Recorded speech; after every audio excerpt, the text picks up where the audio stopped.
Vice Chancellor, he has just gone out along with the Honorable Minister. He will come and join in about 2-3 minutes. So, meanwhile, the organizers have asked me to share some of my thoughts on this.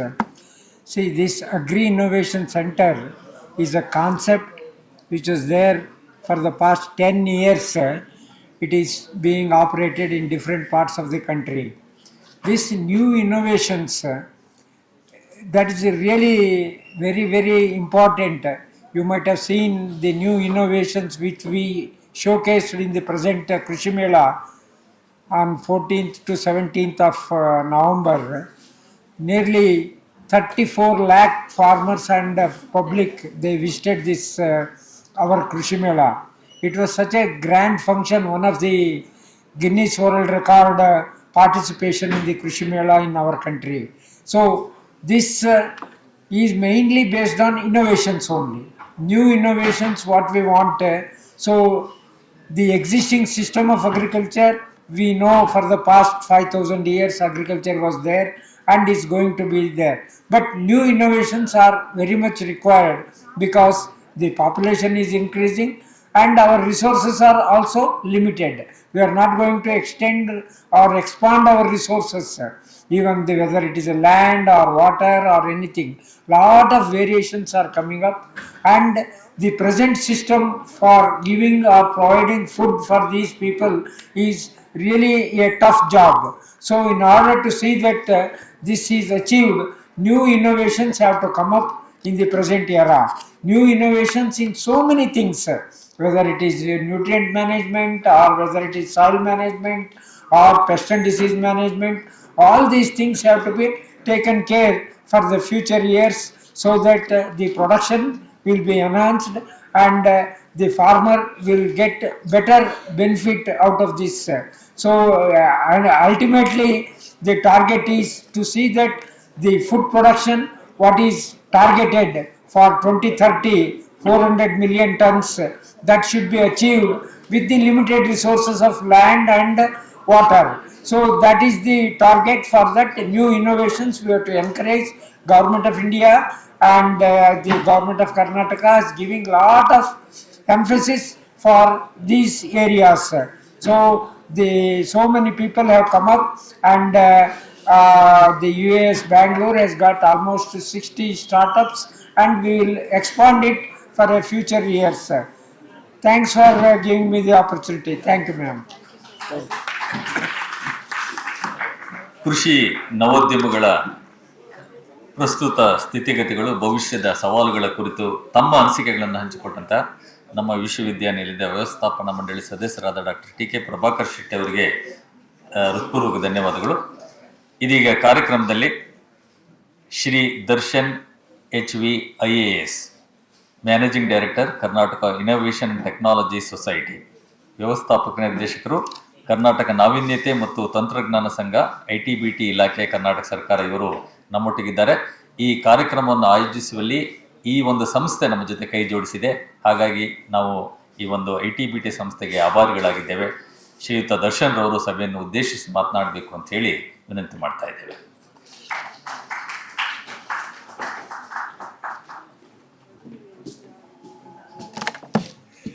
Kannada ಓಕೆನಾ, English? Okay. Very good morning, ಎಲ್ರಿಗೂ ನಮಸ್ಕಾರ. ವೇದಿಕೆ ಮೇಲಿರುವಂಥ honourable vice chancellor US Bengaluru ಶ್ರೀಯುತ SV Suresh ಅವರೇ, ಮತ್ತು ವೇದಿಕೆ ಮೇಲಿರುವಂಥ ಎಲ್ಲ ಗಣ್ಯಾತಿ ಗಣ್ಯರೇ ಹಾಗೂ ಈ ಕಾರ್ಯಕ್ರಮಕ್ಕೆ ಆಗಮಿಸಿರುವಂತಹ ಆಹ್ವಾನಿತರೇ ಮತ್ತು ಮಿತ್ರರೇ, ಮೊದಲೇದಾಗಿ ಅಗ್ರಿಕಲ್ಚರ್ ಮಿನಿಸ್ಟರ್ ಶ್ರೀಯುತ ಚೆಲುವನಾರಾಯಣ ಸ್ವಾಮಿ ಅವರು ಬಂದು ಭಾಳಷ್ಟು ಈ ಒಂದು ಕಾರ್ಯಕ್ರಮದ ಬಗ್ಗೆ ಮಾತಾಡಿ, ಮತ್ತು ಅವರ ಒಂದು ಆಕ್ಯುಪೈಡ್ ಸಮಾರಂಭಗಳು ಮತ್ತು ಕಾರ್ಯಕ್ರಮ ಸಭೆಗಳಿಗೆ ಹೋಗಬೇಕಾಗಿರೋದ್ರಿಂದ ಬೇಗ ಹೋಗಬೇಕಾಯಿತು. ಸೊ ಸರ್ ಹೇಳ್ತಿದ್ದ ಹಾಗೆಯೇ ಇದಕ್ಕಿಂತ ಮುಂಚೆ ಕೆಲವು ದಿನಗಳ ಹಿಂದೆ ಬಹಳಷ್ಟು ಒಂದು ಕೋಆರ್ಡಿನೇಷನ್ ಕಮಿಟಿ ರೀತಿ ಒಂದು ಸಭೆಗಳನ್ನೆಲ್ಲ ಮಾಡಿ ಈ ಒಂದು ಅಗ್ರಿಕಲ್ಚರ್ ರಿಲೇಟೆಡ್, ಕೃಷಿ ಮತ್ತು ಅಲೈಡ್ ಸೆಕ್ಟರ್ಸ್ ಅಂತ ಹೇಳ್ತೀವಿ, ಕೃಷಿ ಸಂಬಂಧಿತ ಚಟುವಟಿಕೆಗಳಿಗೆ ಹೇಗೆ ನಾವು ಉತ್ತೇಜನ ನೀಡಿ ಯಾವ ರೀತಿ ನಮ್ಮ ಒಂದು ಈ ಕರ್ನಾಟಕದಲ್ಲಿ ನವೋದ್ಯಮಗಳನ್ನು ಬೆಳೆಸಬೇಕು ಅಂತ ಬಹಳಷ್ಟು ಚರ್ಚೆಗಳಾಗಿದೆ. ಇಲ್ಲಿ US ಬೆಂಗಳೂರು ಹಂತದಲ್ಲೂ ಕೂಡ ನಮ್ಮ ITBT ಇಲಾಖೆ ಹಂತದಲ್ಲೂ ಅಗ್ರಿಕಲ್ಚರ್ ಇಲಾಖೆ, ಹಾರ್ಟಿಕಲ್ಚರ್, ಬೇರೆ ಬೇರೆ ಇಲಾಖೆಗಳಿಂದ ಮತ್ತು ಮಾನ್ಯ ಸಚಿವರ ಒಂದು ಮಾರ್ಗದರ್ಶನದಲ್ಲಿ ಮತ್ತು ಅವರ ಅಧ್ಯಕ್ಷತೆಯಲ್ಲೂ ಕೂಡ ಬಹಳಷ್ಟು ಒಂದು ಸಭೆಗಳನ್ನ ನಡೆಸಿದ್ದೀವಿ. ಈ ಒಂದು ರೀಸೆಂಟ್ ಒಂದು ಡೆವಲಪ್ಮೆಂಟ್ ಅಂತ ಹೇಳಿದ್ರೆ ಇದೇ ಒಂದು ಕ್ಯಾಂಪಸ್ಸಲ್ಲಿ 5 ಎಕರೆಯಷ್ಟು ಸಿ ಕ್ಯಾಂಪ್ ನವರಿಗೆ ಕೊಟ್ಟು ನಮ್ಮ ಅಗ್ರಿಕಲ್ಚರ್ ಯೂನಿವರ್ಸಿಟಿಯಿಂದನೇ ಇವಾಗ ಏನು ಕೊಟ್ಟಿದೆ, ಇದು ಒಂದು ಮತ್ತೊಂದು ಹಾದಿಗೆ ಮುನ್ನುಡಿ ಅಂತ ನಾನು ಹೇಳೋದಕ್ಕೆ ಇಷ್ಟಪಡ್ತೀನಿ. ಇದ್ರ ಜೊತೆಗೆ ನಮ್ಮಲ್ಲಿ ಏನಿದೆ, ಇವತ್ತಿನ ಒಂದು ನಮ್ಮ ಕೃಷಿ ಚಟುವಟಿಕೆಗಳ ಒಂದು ನವೋದ್ಯಮಗಳು ಇವತ್ತಿಗೆ ಬೆಳೀತಾ ಇದ್ದಾವೆ. ಈಗಲೇ ಬರ್ತಾ ನಾವೆಲ್ಲ ನೋಡಿದ್ವಿ, ಭಾಳಷ್ಟು ಸ್ಟಾಲ್ಸ್ಗಳು ನೋಡ್ತಾ ಇದ್ವಿ. ಆ ಒಂದು ಉತ್ತೇಜನ ಅವ್ರಿಗೇನು ಸಿಗುತ್ತೆ, ನಮ್ಮ ಎಲ್ಲ ಇಲಾಖೆಗಳಿಂದ ಕೂಡಿ ನಾವು ಕೊಡ್ತಿರೋ ಉತ್ತೇಜಕಗಳಿರ್ಬೋದು ಅಥವಾ ಪ್ರೋತ್ಸಾಹಗಳಿರ್ಬೋದು ಅಥವಾ ನಾವು ಒಂದು ಧನ ಸಹಾಯ ಏನೇ ಕೊಡ್ತೀವಿ, ಈ ಒಂದು ಆಂಟ್ರಪ್ರಿನರ್ಸ್ ಅಂತ ನಾವು ಹೇಳ್ತೀವಿ, ಈ ನವೋದ್ಯಮಗಳನ್ನ ಶುರು ಮಾಡಬಯಸಿರುವಂತ ಎಲ್ಲ ಆಂಟ್ರಪ್ರಿನರ್ಸ್, ಎಲ್ಲ ಒಂದು ಆಂಟ್ರಪ್ರಿನರ್ಸ್ಗಳ ಮುಂದೆ ಇವತ್ತು ಏನು ಬಯಸ್ತಾ ಇದೀವಿ ಅಂದ್ರೆ, ಎಲ್ಲ ಇಲಾಖೆಗಳಲ್ಲೂ ಕೂಡ ನವೋದ್ಯಮಗಳನ್ನ ಪ್ರೋತ್ಸಾಹಿಸಲು ಬಹಳಷ್ಟು ಒಂದು ಉತ್ತೇಜಕಗಳಿದೆ, ಒಂದು ಇನ್ಸೆಂಟಿವ್ಸ್ ಅಂತ ನಾವು ಕೊಡ್ತಾ ಇರ್ತೀವಿ. ಬಟ್ ಒಂದು ತೊಂದರೆ ಏನಾಗುತ್ತೆ, ಯಾವ ಇಲಾಖೆಯಲ್ಲಿ ಏನೇನು ಉತ್ತೇಜಕಗಳಿದೆ, ಏನೇನು ಪ್ರೋತ್ಸಾಹ ಧನಗಳಿದೆ, ಧನ ಸಹಾಯ ಏನಿದೆ ಅನ್ನೋದು ಎಲ್ಲರಿಗೂ ಒಂದು ಅದ್ರ ಬಗ್ಗೆ ಮಾಹಿತಿ ಕಡಿಮೆ. ಅದಕ್ಕೇನೆ ಬಹಳಷ್ಟು ಸಲ ವೆಬ್ಸೈಟ್ಸ್ಗಳ ಮೂಲಕ, ಒಂದು ಈ ರೀತಿ ಕಾರ್ಯಕ್ರಮಗಳ ಮೂಲಕ ಬಹಳಷ್ಟು ಒಂದು ಪ್ರೋಗ್ರಾಮ್ ಅವೇರ್ನೆಸ್ ಅಂತ ನಾವು ಹೇಳ್ತೀವಿ, ಈ ರೀತಿ ಎಲ್ಲಾ ಇಲಾಖೆಗಳಿಂದ ನಾವು ಹಮ್ಮಿಕೊಳ್ತಾ ಇರ್ತೀವಿ. ಆದ್ರೂ ಸಹ ಬಹಳಷ್ಟು ಜನಕ್ಕೆ ನಾವು ಈ ಒಂದು ಕಾರ್ಯಕ್ರಮಗಳ ಒಂದು ವಿವರನ ತಲುಪಿಸೋದಕ್ಕೆ ಆಗೋದಿಲ್ಲ. ಯಾಕಂದ್ರೆ ಪ್ರತಿ ವರ್ಷನೂ ಬೇರೆ ಬೇರೆ ಯುವಕರು ಬರ್ತಿರ್ತಾರೆ, ಯುವತಿಯರು ಬರ್ತಾ ಇರ್ತಾರೆ. ಇವರೆಲ್ಲರಿಗೂ ನಾವು ಮಾಡ್ಬೇಕಂದ್ರೆ ಸ್ಕೂಲ್ಸ್ ಮತ್ತೆ ಕಾಲೇಜಸ್ಗೆನೆ ನಾವು ಮಾಡಬೇಕು ಅಂತ ಹೇಳಿ ಒಂದು ನಿರ್ಧಾರನ ನಮ್ಮ ಇಲಾಖೆಯಿಂದ ತಗೊಂಡ್ವಿ. ಅದೇ ರೀತಿ ಅಗ್ರಿಕಲ್ಚರ್, ಹಾರ್ಟಿಕಲ್ಚರ್, ಈ ರೀತಿ ಬೇರೆ ಬೇರೆ ಇಲಾಖೆಗಳಿಗೆ ಸಂಬಂಧಪಟ್ಟಿರುವಂತ ಕಾಲೇಜಸ್ಗಳಿಗೆ ಹೋಗೋದಕ್ಕೆ ಶುರು ಮಾಡಿದ್ವಿ. ಈ ಒಂದು ಪ್ರಯತ್ನದಲ್ಲೇನೆ ಹುಟ್ಕೊಂಡಿದ್ದು ನೈನ್ ಅಂತ ಹೇಳಿ ಒಂದು ಸಣ್ಣದಾಗಿ ನಮ್ಮ ಒಂದು scheme, new age innovation network ಅಂತ ಹೇಳಿ. ಏನ್ ಮಾಡ್ತೀವಿ, ಯಾವುದೇ ಒಂದು ಕಾಲೇಜಲ್ಲಾಗ್ಲಿ ಒಂದು ಸ್ಟೂಡೆಂಟ್ ಪ್ರಾಜೆಕ್ಟ್ನ ನಾವು ಸೆಲೆಕ್ಟ್ ಮಾಡ್ತೀವಿ. ಆ ಒಂದು ಸ್ಟೂಡೆಂಟ್ ಪ್ರಾಜೆಕ್ಟ್ಗೆ ಗರಿಷ್ಠ 5 ಲಕ್ಷದಷ್ಟು ನಾವು ಒಂದು ಉತ್ತೇಜಕಗಳನ್ನ ಕೊಡ್ತೀವಿ. 6 ತಿಂಗಳಿಂದ 1 ವರ್ಷದಲ್ಲಿ ಅವರು ಏನು ಸಾಧನೆ ಮಾಡಬೇಕು ಅಂತ ಅವ್ರು ಅನ್ಕೊಂಡಿರ್ತಾರೆ, ಆ ಒಂದು ಸಾಧನೆ ಮಾಡೋದಕ್ಕೆ ಕನ್ಸರ್ನ್ ಪ್ರೊಫೆಸರ್, ರಿಸರ್ಚ್ ಅಲ್ಲಿ ಇರುವಂತ ಒಂದು ಪ್ರೊಫೆಸರ್ಸ್ ಆಗಿರ್ಬೋದು ಅಥವಾ ಬೇರೆ ರೀತಿಯ ಮಾರ್ಗದರ್ಶಕರನ್ನು ಕೂಡ ನಾವು ಮೆಂಟರ್ಸ್ ಅಂತ ಏನ್ ಹೇಳ್ತೀವಿ, ಅವ್ರ ಮೂಲಕ ಈ ಒಂದು ನವೋದ್ಯಮಗಳನ್ನ ನಾವು ಹುಟ್ಟು ಹಾಕಬೇಕು ಅನ್ನೋ ಒಂದು ನಮ್ಮ ಆಸಕ್ತಿ ಏನಿದೆ, ಅದನ್ನ ನಮ್ಮ ಸ್ಟೂಡೆಂಟ್ಸ್, ನಮ್ಮ ವಿದ್ಯಾರ್ಥಿಗಳಲ್ಲಿ ತುಂಬುವಂತ ಒಂದು ಸಣ್ಣ ಪ್ರಯತ್ನ ಆಗ್ತಿದೆ. ಸ್ನೇಹಿತರೆ, ಇವತ್ತು ಕರ್ನಾಟಕ ಇವತ್ತು ಏನ್ ಇಲ್ಲಿದೆ ಅಂತ ಹೇಳಿದ್ರೆ, Karnataka is not just IT capital, Karnataka is also BT capital, biotechnology capital ಅಂತ ಹೇಳ್ತೀವಿ. ಅದರಲ್ಲಿ ಬಹುಪಾಲು ಬರುವಂಥದ್ದು ಅಗ್ರಿಟೆಕ್ ರಿಲೇಟೆಡ್. ಇವತ್ತು US ಬ್ಯಾಂಗ್ಳೂರ್ ಏನು ಇದ್ರಲ್ಲಿ ನಡೀತಾ ಇದೆ, US ಬ್ಯಾಂಗ್ಳೂರಲ್ಲದೆ ಬಹಳಷ್ಟು ಬೇರೆ ಬೇರೆ ಅಗ್ರಿಕಲ್ಚರ್ ಯೂನಿವರ್ಸಿಟಿನೂ ಕೂಡ ಇವರೆಲ್ಲರ ಒಂದು ಸಾಮೂಹಿಕ ಪ್ರಯತ್ನದಿಂದಲೇ ಇವತ್ತು ಕರ್ನಾಟಕ BT ಕ್ಯಾಪಿಟಲ್ ಅಂತ ಒಂದು ಹೆಸರುವಾಸಿ ಆಗಿ ದೇಶದಲ್ಲೇ ಪ್ರಸಿದ್ಧಿಯಾಗಿದೆ, ವಿದೇಶದಲ್ಲೂ ಕೂಡ ಪ್ರಸಿದ್ಧಿಯಾಗಿದೆ.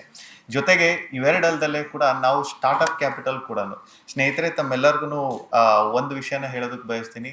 ಇದೆಲ್ಲ ಪಾಲಿಸಿ ಅಂತ ನಾವೇನು ಇದು ಮಾಡಿದ್ವಿ, ಭಾರತದಲ್ಲಿ ಮೊಟ್ಟ ಮೊದಲು ಸ್ಟಾರ್ಟ್ಅಪ್ ಪಾಲಿಸಿ ಅಂತ ಬಂದಿದ್ದು ಕರ್ನಾಟಕದಲ್ಲಿ. ನಾವು ಮಾಡಿರೋ ಪಾಲಿಸಿನ ನೋಡಿಕೊಂಡು ಕೇಂದ್ರ ಸರ್ಕಾರ ಸ್ಟಾರ್ಟ್ಅಪ್ ಪಾಲಿಸಿನ ಶುರು ಮಾಡಿತು. ಮೊದಲನೇದಾಗಿ IT ಪಾಲಿಸಿ ಅಂತ ಶುರು ಮಾಡಿದ್ದು ನಮ್ಮ ಕರ್ನಾಟಕದಲ್ಲಿ. ನಮ್ಮನ್ನ ನೋಡಿಕೊಂಡು ಕೇಂದ್ರ ಸರ್ಕಾರ ಮತ್ತೆ ಅದು IT ಪಾಲಿಸಿ ಬಂತು. ಈವನ್ ಬಯೋಟೆಕ್ನಾಲಜಿ ಪಾಲಿಸಿ ಮಾಡಿ ಅದರಲ್ಲಿ ಕೃಷಿ ಮತ್ತು ಕೃಷಿಯೇತರ ಚಟುವಟಿಕೆಗಳನ್ನ ಕೂಡಿಕೊಂಡು ಅದಕ್ಕೆ ಉತ್ತೇಜಕ ನೀಡುವಂತ ಒಂದು ಪ್ರಯತ್ನ ಕರ್ನಾಟಕದಿಂದ ಸ್ಟಾರ್ಟ್ ಆಗಿದ್ದು. ಕರ್ನಾಟಕದಿಂದನೇ ಇವತ್ತು ಇಡೀ ದೇಶದಲ್ಲಿ ಈ ಒಂದು ಬಯೋಟೆಕ್ನಾಲಜಿ ಪಾಲಿಸಿ ಅನ್ನೋದೊಂದು ಬಂದಿರುವಂಥದ್ದು. ಇದೇ ರೀತಿ ಬಹಳಷ್ಟು ಒಂದು 10 ವರ್ಷ 20 ವರ್ಷ ಮುಂದಾಲೋಚನೆ ಇಟ್ಕೊಂಡು ನಾವೇನು ಈ ಒಂದು ಪ್ರಯತ್ನಗಳನ್ನ ಮಾಡ್ತಾ ಇದೀವಿ, ಹಿಂದೆ ಮಾಡಿರುವಂತ ಪ್ರಯತ್ನಗಳು ಇವತ್ತು ನಮಗೆ ಅದೊಂದು ಸಾಕಾರಗೊಳ್ಳುವಂತ ಒಂದು ಮಾರ್ಗದರ್ಶನದಲ್ಲಿ ಇವತ್ತು ನಾವು ನಡೀತಾ ಇದ್ದೀವಿ. ಸೊ ಈ ಒಂದು ವೇದಿಕೆ ಮೂಲಕ ತಮ್ಮೆಲ್ಲರಲ್ಲೂ ನಾನು ಕೋರ್ಕೊಳ್ಳೋದು ಇಷ್ಟನೇ, ಯಾರೇ ಒಂದು ವಿದ್ಯಾರ್ಥಿಗಳಾಗಿರ್ಬೋದು ಅಥವಾ ತಮ್ಮ ಒಂದು ಗ್ರಾಜ್ಯುಯೇಷನ್, ಪೋಸ್ಟ್ ಗ್ರಾಜ್ಯುಯೇಷನ್ ಮುಗಿಸಿ ಈ ಒಂದು ನವೋದ್ಯಮಗಳನ್ನ ಸ್ಥಾಪನೆ ಮಾಡಬೇಕು ಅಂತ ಇದು ಮಾಡ್ತಿರೋರಿಗೆ ನಮ್ಮ ಒಂದು ಇಲಾಖೆಯ ಪರಿಚಯ ತಾವೆಲ್ಲರೂ ಮಾಡಿಕೊಡ್ಬೇಕಾಗುತ್ತೆ. ಅಫ್ಕೋರ್ಸ್ ಪ್ರತಿ ಕಾಲೇಜಿಂದನೂ ಕೂಡ ನಾವು ಮಾಡ್ತಾ ಹೋಗ್ತೀವಿ. ಈ ಒಂದು ವೇದಿಕೆ ಮೂಲಕ ಕೆಲವೊಂದು ಸಂಕ್ಷಿಪ್ತವಾಗಿ ನಮ್ಮ ಇಲಾಖೆಯ ಒಂದು ಸಣ್ಣ ಪ್ರಯತ್ನಗಳನ್ನ ನಾನು ಇವತ್ತು ತಮ್ಮ ಮುಂದೆ ಇಡೋದಕ್ಕೆ ಪ್ರಯತ್ನ ಪಡ್ತೀನಿ. ಒಂದು ಎಲಿವೇಟ್ ಸ್ಕೀಮ್. ಎಲಿವೇಟ್ ಅನ್ನೋದು 2017ರಲ್ಲಿ ಏನು ನಾವು ಶುರು ಮಾಡಿದ್ವಿ, ಇವತ್ತಿಗೆ ಕ್ಲೋಸ್ ಟು 972 972 ನವೋದ್ಯಮಗಳಿಗೆ ನಾವು ಬಂಡವಾಳ ವೆಚ್ಚವನ್ನ ಕೊಟ್ಟಿದ್ದೀವಿ, 50 ಲಕ್ಷದಷ್ಟು. ಇದು ಯಾವುದೇ ಒಂದು ರಾಜ್ಯ ಸರ್ಕಾರದಿಂದ, ಈವನ್ ಕೇಂದ್ರ ಸರ್ಕಾರದಿಂದನೂ ಕೂಡ ಇಷ್ಟು ಒಂದು ನವೋದ್ಯಮಗಳ ಸಂಖ್ಯೆಯಲ್ಲಿ ಬಂಡವಾಳ ವೆಚ್ಚನ ಯಾರು ಕೂಡ ಕೊಟ್ಟಿರುವಂಥದ್ದಿಲ್ಲ. ಎರಡನೇದು, ಬಹಳಷ್ಟು ಸರಿ ಗ್ರಾಜ್ಯುಯೇಷನ್ ಅಥವಾ ಪೋಸ್ಟ್ ಗ್ರಾಜ್ಯುಯೇಷನ್ ಆದ್ಮೇಲೆ ಕಾರಣಾಂತರಗಳಿಂದ ಈಗ ಅವ್ರದ್ದು ಮನೆ ಸಮಸ್ಯೆ ಇರ್ಬೋದು ಅಥವಾ ಬೇರೆ ಒಂದು ಸಮಸ್ಯೆ ಇರ್ಬೋದು, ಕೆಲಸ ಮಾಡಿಕೊಂಡು ನವೋದ್ಯಮಗಳನ್ನ ನಡೆಸೋದು ಬಹಳಷ್ಟು ಕಷ್ಟ ಆಗುತ್ತೆ. ಅಂಥ ಒಂದು ಯುವಕ ಯುವತಿಯರಿಗೆ ನಾವು ಬಂದಿರೋದು ರಾಜೀವ್ ಗಾಂಧಿ ಆಂಟರ್‌ಪ್ರಿನರ್‌ಶಿಪ್ ಪ್ರೋಗ್ರಾಮ್ ಅಂತ ಹೇಳಿ. ಇದರಲ್ಲಿ ಪ್ರತಿ ತಿಂಗಳು ನಾವು 25,000 ಅಷ್ಟು ಅವರಿಗೆ ಒಂದು ಪ್ರೋತ್ಸಾಹಧನನ ಕೊಡ್ತೀವಿ 1 ವರ್ಷದ ತನಕ. ನೀವು 1 ವರ್ಷದ ತನಕ ನೀವು ಕೆಲಸ ಮಾಡೋ ಅವಶ್ಯಕತೆ ಇಲ್ಲ. ನಿಮ್ಮ ಒಂದು ಏನು ಇನೋವೇಟಿವ್ ಐಡಿಯಾಸ್ ನಿಮ್ಮಲ್ಲಿದೆ, ಇದನ್ನ ಬಳಸ್ಕೊಂಡು ನೀವು ನವೋದ್ಯಮಗಳನ್ನ ಸ್ಥಾಪನೆ ಮಾಡಿ ಇನ್ನೂ ಹೆಚ್ಚು ಜನರಿಗೆ ನೀವು ಕೆಲಸ ಕೊಡುವಂತ ಒಂದು ಕಾರ್ಯನ ಸ್ಥಾಪನೆ ಮಾಡಲಿ ಅಂತ ಹೇಳ್ಬಿಟ್ಟು ಈ ಒಂದು ಸಣ್ಣ ಪ್ರಯತ್ನನ ಮಾಡ್ತೀವಿ. ಇದಲ್ಲದೆ ನೇನ್ ಬಗ್ಗೆ ನಾನು ಆಗ್ಲೇ ಹೇಳಿದ್ದೀನಿ, ಕಾಲೇಜಲ್ಲಿ ಇದು ಮಾಡ್ತಾ ಇದೀವಿ ಅಂತ. ಪ್ರತಿ ಹಂತದಲ್ಲೂ ಕೂಡ 50 ಕಾಲೇಜ್ನ ನಾವು ಸೆಲೆಕ್ಟ್ ಮಾಡಬೇಕು. ಈ ವರ್ಷ ನಾವಾಗಲೇ 15 ಕಾಲೇಜ್, 4 ಒಂದು ಗುಲ್ಬರ್ಗಾ ರೀಜನ್, ಹುಬ್ಳಿ ಧಾರವಾಡ ಬೆಳಗಾವಿ, ಮೈಸೂರು ರೀಜನ್ ಮತ್ತೆ ಬೆಂಗಳೂರು ರೀಜನ್ ಅಲ್ಲಿ 15 ಕಾಲೇಜ್ ಸೆಲೆಕ್ಟ್ ಮಾಡಿದೀವಿ. ಇದರಲ್ಲಿ ಬಹುತೇಕ ಅಗ್ರಿಟೆಕ್ ರಿಲೇಟೆಡ್ ಕಾಲೇಜಸ್ ಅನ್ನೇ ಜಾಸ್ತಿ ಬಂದಿರುವಂತ ಒಂದು ಉದಾಹರಣೆ. ಇದು ಎಲ್ಲದರ ಜೊತೆಗೆ ನಮ್ಮ ಇಲಾಖೆಯಿಂದ ಏನು ಪಾಲಿಸೀಸ್ ಬಂದಿದೆ, 8 ಮೇಜರ್ ಪಾಲಿಸೀಸ್, IT BT ಇಂದ ಇರ್ಬೋದು, AVGC animation, visual effects, gaming ಮತ್ತು ಕಾಮಿಕ್ಸ್ ಅನ್ನುವಂಥ ಇದರಲ್ಲೂ ಕೂಡ. ಇದೆಲ್ಲದರ ಜೊತೆಗೆ ಇವತ್ತು ಬಯೋಟೆಕ್ನಾಲಜಿ ಅಂತ ಹೇಳಿದ್ರೆ ಬರೀ ಅಗ್ರಿಕಲ್ಚರ್ ಮತ್ತೆ ಇದ್ರ ಒಂದೇ ಅಲ್ಲ, ಇವೆಲ್ಲ ಇವಾಗ ಇಂಟರ್ ಡಿಸಿಪ್ಲಿನರಿ ಅಪ್ರೋಚ್ ಅಂತ ಹೇಳ್ತೀವಿ. ಈಗ ಬಯೋ IT ಅಂತ ಏನ್ ಹೇಳ್ತೀವಿ, ಬಯೋಲಜಿ ಮತ್ತೆ ಬಯೋಟೆಕ್ನಾಲಜಿ ಇಲ್ಲಿ ಇವಾಗ